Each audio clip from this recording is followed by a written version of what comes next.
Hi, this is Winnie here, and welcome back everyone after RMCO. So I hope none of the kids have become lazy bones after the long rest. So the first half of the year has gone. So now we're left with the second half of the year. And come on children, you got to start gearing up for the second half of the year. And you got to ask yourself, right, what have you achieved in 2020? So children, you got to set your goal for the second half of the year so that you achieve something at the end of the year. So what I have in store for you are English essay writing competition, comprehension challenge, and English sentence making competition on the same day, 16th of September. So when many children, when they hear the word competition, it gives them stress and they feel that they are not qualified for it.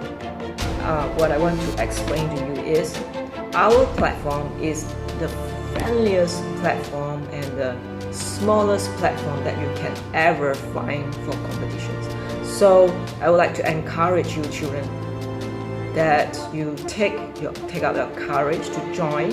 And if you don't like the word competition, just think about it like you going for a group tuition. You go there and join a group of people doing things together, and after that, after you finish, you just get something and you can go. And whether you are lousy or you are outstanding, we welcome you. We don't discriminate. So no one will read your scripts except the judges. So let me explain each competition one by one, 3 of the competitions. So the first competition is essay competition. Why we are organizing it, right?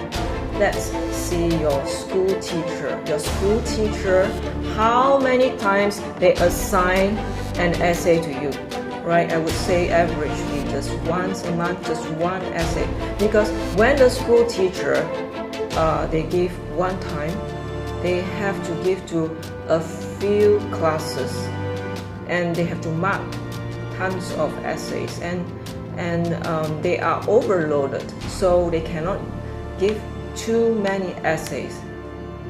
So don't have high expectation on the school teachers. So if you don't go for tuition, right, I would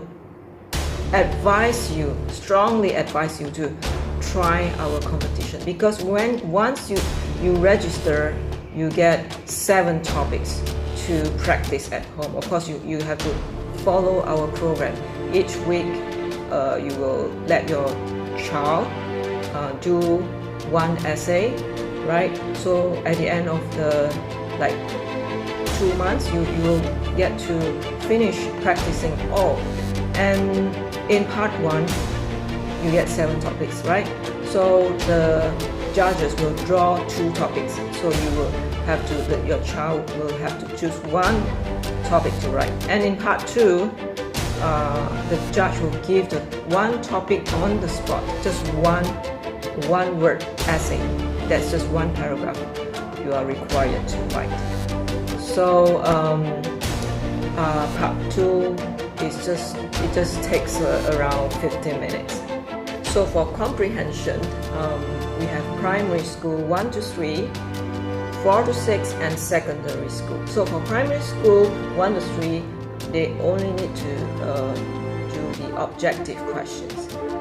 For 4 to 6, there will be combination of objective and subjective questions. And then for secondary school, it's all subjective. So the reason we are organizing this is because the children, they don't like to do comprehension. Most of them, I would say. So we want to get the children to be motivated to practice more. That's why we are trying this way to make the children practice doing more passages at home, just because they want to prepare for the competition. So if parents, after you register your children still not practicing, they might just send them there, let them turn up and see how far they get.